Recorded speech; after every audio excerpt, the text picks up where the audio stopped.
내 믿음이 너를 구원하였느니라 라는 제목으로 함께 은혜를 나누고 싶습니다. 누가복음 17장 11절에서 19절까지 말씀입니다. 예수께서 예루살렘으로 가실 때에 사마리아와 갈릴리 사이로 지나가시다가 한 마을에 들어가시니 나병 환자 10명이 예수를 만나 멀리 서서 소리를 높여 이르되 예수 선생님이여 우리를 불쌍히 여기소서 하거늘 보시고 이르시되 가서 제사장들에게 너희 몸을 보이라 하셨더니 그들이 가다가 깨끗함을 받은지라. 그 중에 한 사람이 자기가 나은 것을 보고 큰 소리로 하나님께 영광을 돌리며 돌아와 예수의 발 아래에 엎드려 감사하니 그는 사마리아 사람이라. 예수께서 대답하여 이르시되 10사람이 다 깨끗함을 받지 아니하였느냐? 그 9은 어디 있느냐? 이 이방인 외에는 하나님께 영광을 돌리러 돌아온 자가 없느냐 하시고 그에게 이르시되 일어나 가라 내 믿음이 너를 구원하였느니라 하시더라. 예수님께서 예루살렘을 향해 사마리아와 갈릴리 사이를 지나가셨을 때의 일입니다. 10명의 사람들이 있었습니다. 그 중엔 유대인과 사마리아인들이 함께 있었습니다. 유대인들은 사마리아인들을 싫어했죠. 왜냐하면 그들은 혼혈족이었기 때문입니다. 이스라엘이 남과 북으로 갈라졌을 때 북쪽은 아시리아에게 정복당했는데 그들의 정책 중에 하나가 바로 인종 혼합 정책이었습니다. 그래서 아시리아인들은 메소포타미아 사람들을 북이스라엘로 이주시켜서 서로 결혼하게 하였고 그들의 자손이 후에 사마리아 사람들이 된 것입니다. 유대인들은 율법을 중시하고 정결을 중요시했기에 이방인과 섞인 그런 사마리아인들을 멸시하고 천대했습니다. 그래서 서로 상종도 하지 않는 원수와 같은 관계가 된 것입니다.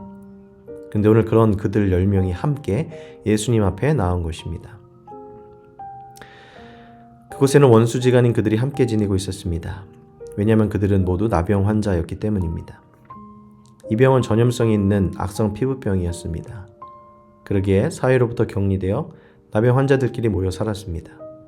같은 아픔을 지닌 사람들끼리 도우며 살고 있었던 것이죠.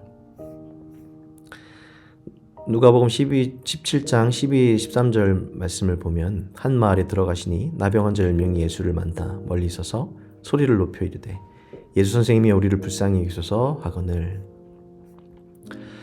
참 신기합니다. 도리어 힘이 세고 강할 때는 서로 싸우고 원수처럼 지내는데 병이 걸려 연약해지고 아플 때는 서로 돕고 지냅니다.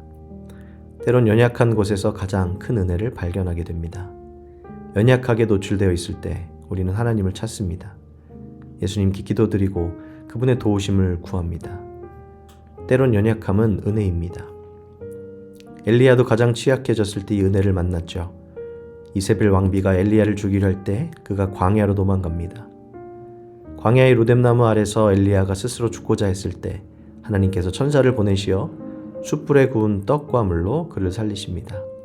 가장 연약한 그 자리에서 가장 큰 은혜를 만난 것입니다.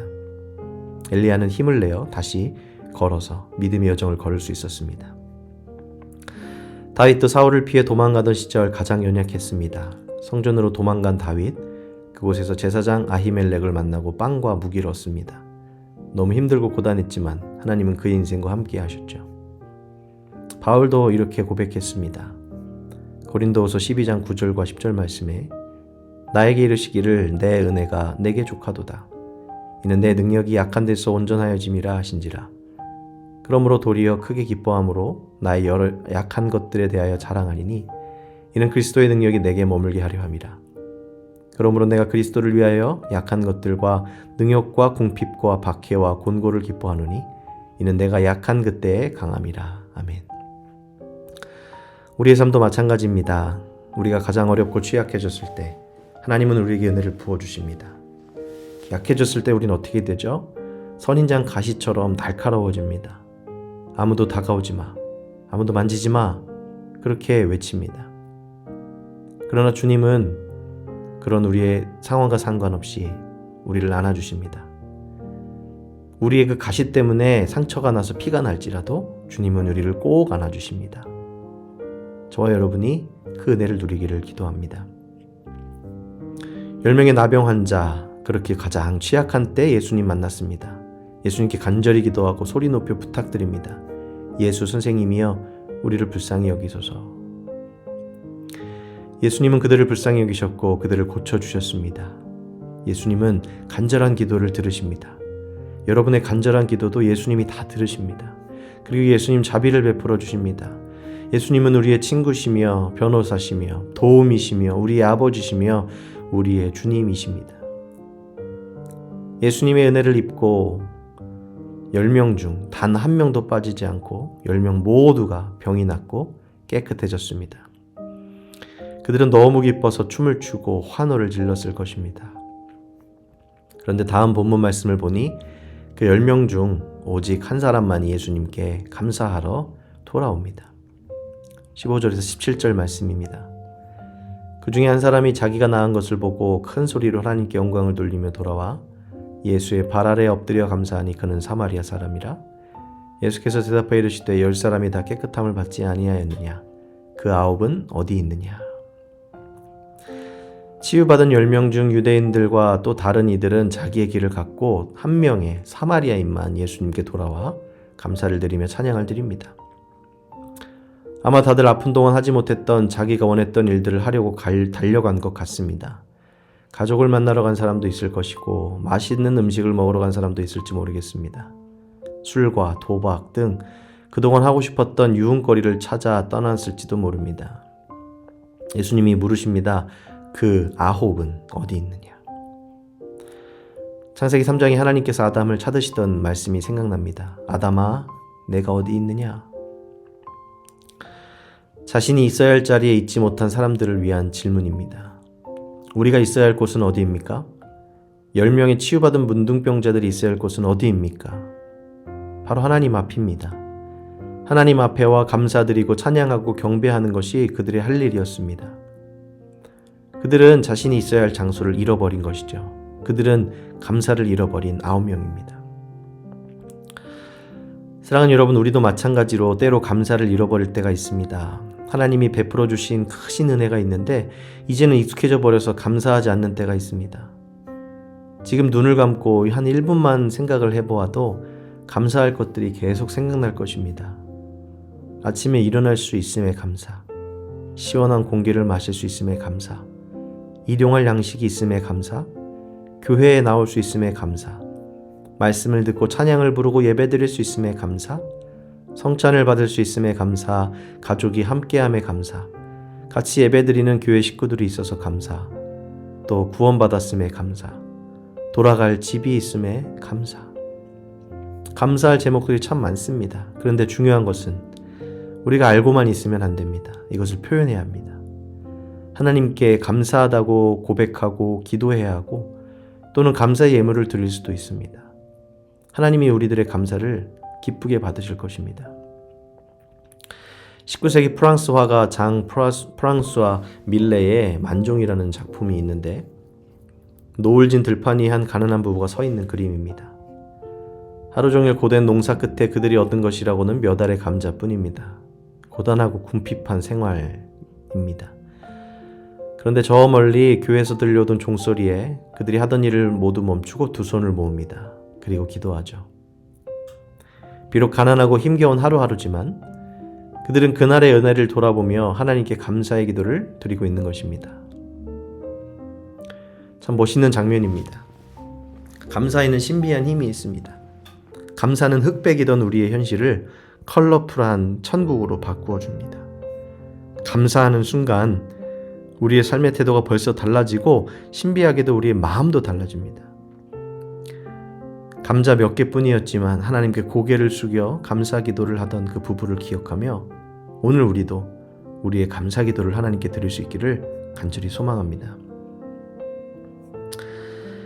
18절 19절 말씀을 또 읽습니다. 이 이방인 외에는 하나님께 영광을 돌리러 돌아온 자가 없느냐 하시고 그에게 이르시되 일어나 가라 내 믿음이 너를 구원하였느니라 하시더라. 아멘. 마지막으로 나누고 싶은 것은 돌아온 한 사람에 대한 것입니다. 오늘날의 시대가 그런 것 같습니다. 10명 중 9명은 자신의 일에 몰두해서 다른 곳으로 가버립니다. 하나님은 계속해서 영혼들을 찾으십니다. 한 사람만 찾아올지도 모릅니다. 그런데 여러분 신기한 것이 무엇인지 아십니까? 하나님은 그 한 명을 통하여 그분의 일을 펼쳐나가신다는 겁니다. 존 웨슬리가 감리교의 시작을 감당했듯이 한 명의 선교사가 한 나라에 복음을 전하는 그 시작이 되었듯이 하나님은 헌신된 소수의 사람들을 통해 그분의 일을 행하십니다. 그리고 하나님이 찾으시는 사람이 바로 저와 여러분입니다. 하나님은 우리가 우리의 자리를 지키기를 원하십니다. 여러분 지금 앉아있는 그 의자를 잠시 만져보십시오. 바닥도 만져보고 등도 만져보십시오. 어떻습니까? 딱딱하죠? 그러나 그 자리가 바로 여러분이 앉아있는 그 자리가 바로 여러분의 자리입니다. 여러분 그 예배의 자리를 지키십시오. 믿음의 전사처럼 그 자리를 지키시고 그곳에 계십시오. 하나님이 여러분을 찾으십니다. 예배의 자리를 지키고 믿음을 지킬 한 사람을 찾으십니다. 여러분은 하나님의 한 사람입니다. 여러분 하나님의 예배자입니다. 지지 마십시오. 세상의 유혹과 공격에 넘어가지 마십시오. 우리가 목숨 걸고 지켜야 할 것이 무엇입니까? 오늘날 세상을 보면 너무나 많이 발전하고 모든 것이 빠르고 모든 것이 쉬워졌습니다. 온갖 미디어가 우리의 관심을 빼앗고 가만히 조용히 앉아 10분 동안 기도할 수 있는 여유조차 빼앗겼습니다. 예수님을 생각하고 말씀 읽고 기도할 수 있는 하루 1시간도 내질 못합니다. 우리의 영혼이 점령당한 것만 같습니다. 사단은 여러 방법을 통해 어떻게 해서든 예배를 드리지 못하게 할 것입니다. 우리의 믿음을 약해지게 할 것입니다. 왜냐하면 그 예배의 자리를 뺐으면 우리의 생명까지도 빼앗을 수 있다는 것을 너무 잘 알기 때문이죠. 여러분 하나님이 찾으신 한 예배자가 되시길 바랍니다. 저도 제 자리를 지킬 것입니다. 말씀을 전하고 성찬을 인도하며 하나님의 부르심이 끝날 때까지 이 자리를 지킬 것입니다. 그것이 저의 사명이기 때문입니다. 교회의 예배의 자리를 지키는 사람은 가정에서도 자신의 자리를 잘 지킵니다. 남편으로서, 아내로서, 아버지로서, 어머니로서, 자녀로서 자신의 자리를 지킵니다. 일자리에서도 자신이 맡은 임무를 성실히 수행합니다. 기도의 자리도 지킵니다. 하나님의 사람은 그렇게 자기의 자리를 지키고 그 한 사람이 되는 것이죠. 기도가 필요한 사람들이 자꾸만 생각나고 그들을 위해 기도하게 됩니다. 여러분 우리 약해지면 안 됩니다. 관성과 또 타성에 빠져서 예배를 가벼이 여기고 우리의 믿음 생활을 가벼이 여기면 안 됩니다. 바로 여기에 예수 생명이 있기 때문입니다. 사랑하는 여러분, 하나님이 찾으시는 그 한 사람이 되십시오. 하나님을 찾아가서 하나님께 감사와 찬양을 드리는 그 한 사람이 되십시오. 예수님 발 아래 엎드려 예배드리는 바로 그 한 사람, 저와 여러분 되시기를 간절히 소망합니다. 예수님이 오늘 우리에게 말씀하십니다. 내 믿음이 너를 구원하였느니라. 아멘.